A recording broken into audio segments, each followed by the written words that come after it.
사랑하는 여러분 안녕하세요. 오늘도 기가 막히게 좋은 아침입니다. 저는 신도림에 위치한 나눔교회 안경미 목사입니다. 오늘 2021년 1월 13일 수요일 큐티 본문은 마태복음 1장 18절에서 25절입니다. 오늘 본문은 우리에게 무엇을 말씀합니까? 본문은 예수님의 탄생 이야기입니다.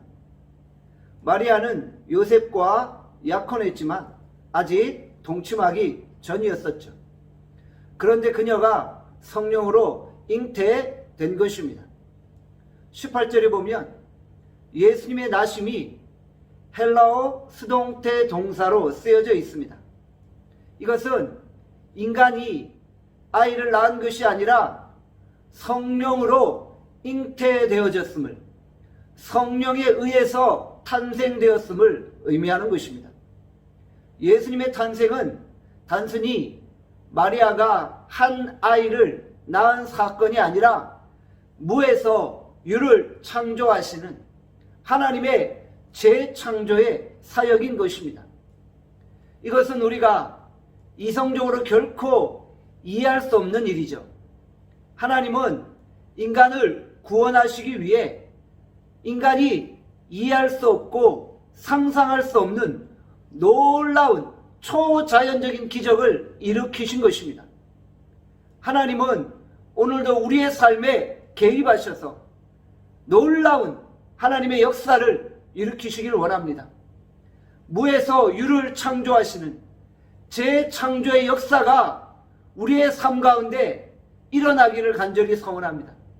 하나님이 2021년 안에 우리의 삶 가운데 크고 놀라운 일을 행하시기를 간절히 소원합니다.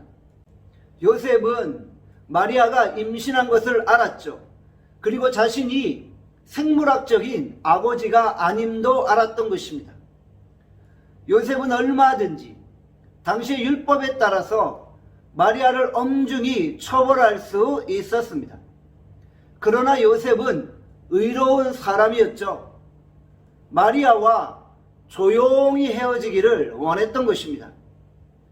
이때 주의 천사가 요셉에게 나타나 마리아가 성령으로 잉태되었음을 알려준 것입니다. 21절에 말씀합니다. 아들을 낳으리니 이름을 예수로 하라. 이는 그가 자기 백성을 그들의 죄에서 구원할 자이심이라 하니라. 요셉은 도저히 이해할 수 없는 천사의 말씀에 담대히 순종했던 것입니다. 요셉의 순종을 통해 예수님이 탄생하셨고 구약의 예언된 말씀이 다 이루어진 것입니다.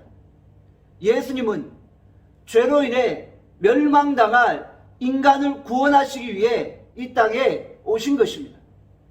인간은 스스로 죄의 문제를 해결할 수 없고 자신의 힘으로 구원할 능력도 없는 것입니다. 그래서 예수님이 십자가에서 화목 제물이 되셨고 희생 제물이 되심으로 하나님의 모든 진노를 다 대신 짊어지신 것입니다. 그렇게 해서 인간의 죄를 치유하시고 인간을 죄로부터 구원하신 것입니다. 요셉이 천사의 말씀에 순종한 것처럼 우리도 하나님의 말씀에 순종함으로 우리의 삶에 주께서 예비해 놓으신 모든 계획들이 다 이루어질 수 있기를 간절히 소원합니다. 기도하겠습니다. 하나님 아버지, 오늘도 우리가 철저히 하나님 말씀에 순종함으로 놀라운 하나님의 계획들을 이루게 하여 주시옵소서. 오늘도 하나님께서 무에서 유를 창조하시는 재창조의 기적을 통해 우리의 2021년 한 해를 이끌어 가시기를 간절히 소원합니다. 오늘 하루 우리를 축복하여 주시기를 원하옵고 예수 그리스도 이름 기도합니다. 아멘. 내일 뵙겠습니다.